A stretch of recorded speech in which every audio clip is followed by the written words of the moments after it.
Have you ever wanted to be an underwater miner? No. What do you mean? Like young while underwater? Well, no, that's good though. No, but methium sulfate apparently is what you're going to the bottom of the ocean to mine. That's your entire job. You're a terrible fracker, if you will. And ostensibly, Mother Earth, aka the ocean, is taking back what's hers, I guess. And you're a miner in a giant deep pressure suit, kind of reminiscent of a Big Daddy from BioShock. All right. Do you have a little sister? I do have two little sisters, but that is not in the game. So, my name is Moriarty, And I'm Crypto Spook, and today we're looking at a game called Narcosis. which is oxygen No, that's not oxygen deprivation. That's when there's too much pure oxygen in your blood. I'm not sure. I'm not a deep sea diver. I think that's the definition of narcosis, or it's man. Now I really have to look that up.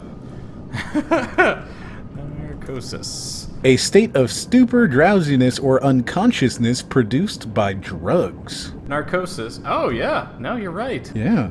Okay. Well, so you should not be deep, ultra deep sea, high pressure diving on drugs. That's just a terrible idea. That's a bad idea. Like, I can imagine any worse idea, and this really changes the game now that I've actually Googled what narcosis meant. I thought narcosis was caused by, nitrogen bubbles or something. No. Good job, though. Wait a minute. Okay, so there's a couple other definitions. You have carbon dioxide narcosis, which is carbon dioxide retention leading to a reduction in the hypoxic drive. Hydrogen narcosis, an effect of diving deep with hydrogen, or nitrogen narcosis, an effect of diving deep with nitrogen. Well, they didn't explicitly state which one it is, so I'm going with the drugs. Yeah, I think the drugs one actually makes a lot more sense too, having played this game. So, what kind of game is it? Because I was told it's a horror game. I guess it could be called a horror game. It's more like a jump scare, holy crap, I pooped my pants a little bit game. Excellent. It's definitely scary at parts. I never actually pooped my pants, but that's because I made sure to poop beforehand. Excellent. Smart thinking when you're going into a horror game. You don't want to have to buy those diapers that Outlast sells.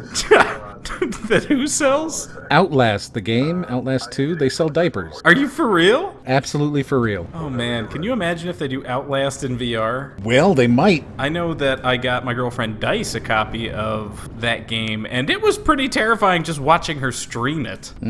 I don't think I would particularly want to actually do that in VR. No, there's a lot of jump scares in it. Also, could you imagine trying to crawl underneath a bed in VR? That's a good point. You're gonna break some stuff. You're gonna break stuff. Including fingers, arms, legs, whatever. As it is, enough people get scared in VR and run into walls. I've seen quite a few good compilation videos of that myself. So if it's that scary, I'm not sure that we'd really want to play it in VR. Yeah, that is a good point. That is a really good point. I mean, there is a point where your lizard brain, I think Ubisoft said that there's a point where your lizard brain takes over and you just kind of run for the hills.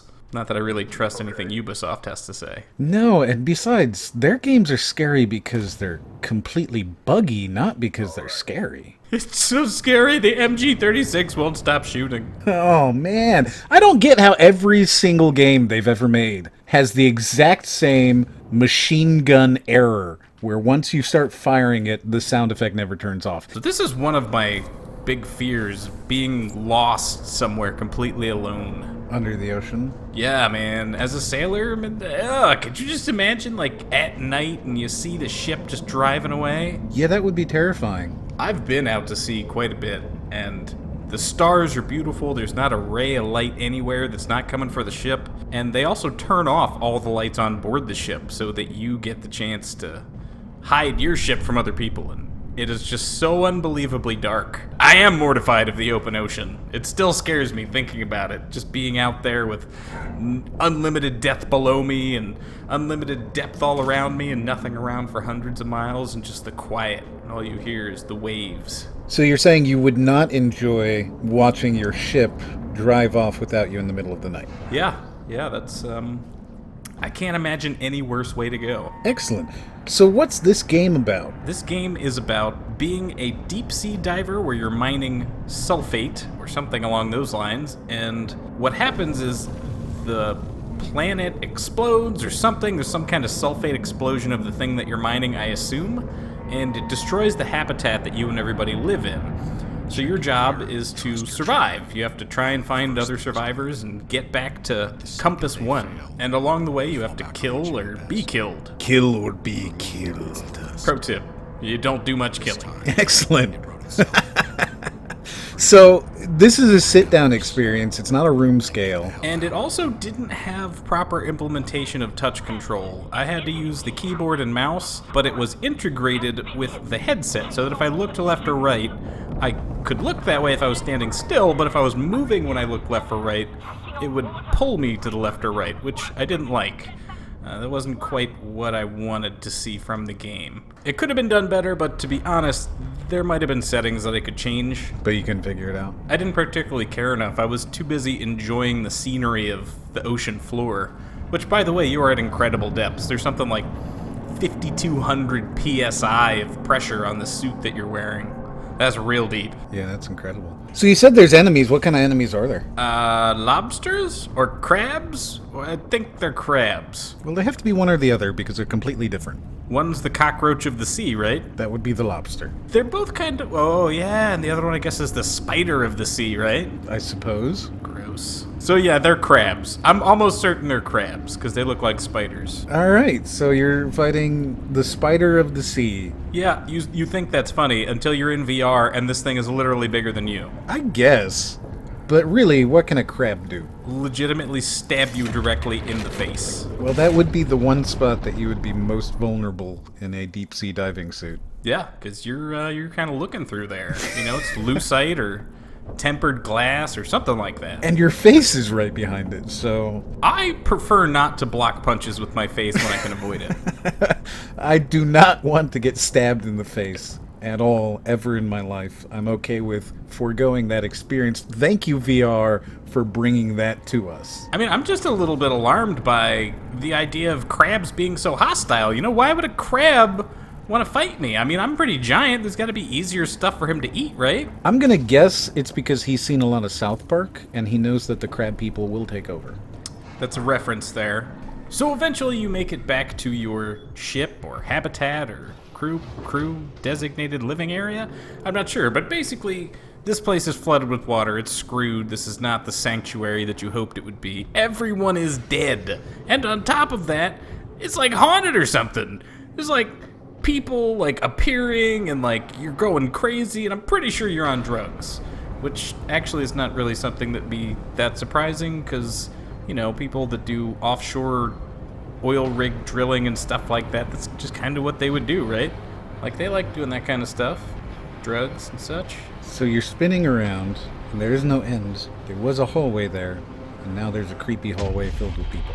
That was an elevator, and that was not, I don't know, man, it just creeped me out. Really creeped me out, and I could tell that they were, like, all walking behind me as I walked through, and I couldn't bring myself to turn around. So you never looked behind you? I didn't. I was like, you know what? I'm not buying it. Nope, not taking the bait. There's something evil behind me. I'm just not going to look around behind me. I get it. You know, it's that theory of if I put the blankets over my head, the monster in the closet can't get me. I can see you just kind of like looking over there just a little bit.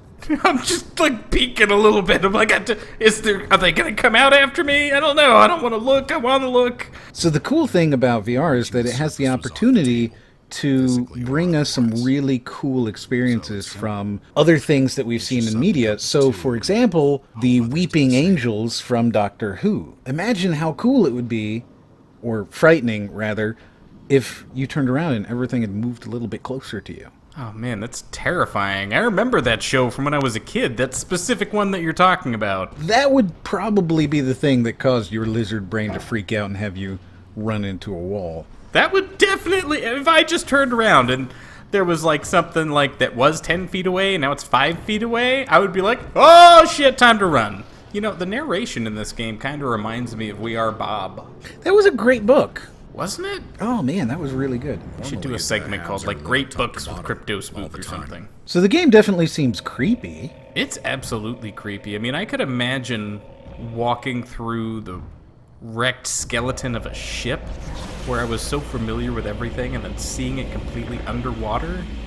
My God, man, it would just mess with my head, you know? Especially if you're on drugs like this guy, You might start hearing a phone ringing underwater. which doesn't really make sense. No, but it makes sense if you're crazy or on drugs or whatever's going on here. This game is definitely pretty creepy. It's super creepy. So how far do you think you got? Because you played for about 45 minutes in this play session. How far did you get? I'm guessing that I only got like 10 to 15% of the way through the game. This seems like a big game, and to be honest, I would pay, since we don't know how much money this game costs, I would probably pay like, I don't know, $25? That's a lot of money for you. That is. Normally you would say $5, but if it's on sale for $2. I mean, I'm not that much of a cheapskate, but this game was big and was well fleshed out and well designed, and the soundscape was awesome, the music was perfect, the atmosphere around you was great. The only detractors that I had was the control scheme, which, as I said, you may be able to fix, and maybe I just didn't look into it well enough. I had a great time playing it. It was atmospheric and creepy, and it was absolutely a thriller. And there's a puzzle here somewhere that you have to solve. I like it. It looks really cool. I don't know that I would pay $25 for it, but the fact that you say that you would, that says a lot to me. So there you go, guys. That's Narcosis. If you like it, like it. If you don't like it, don't like it. Don't forget to check out the Patreon. Leave us a comment. Let us know if this is a game that you would check out. And as always, We'll see you on the next one.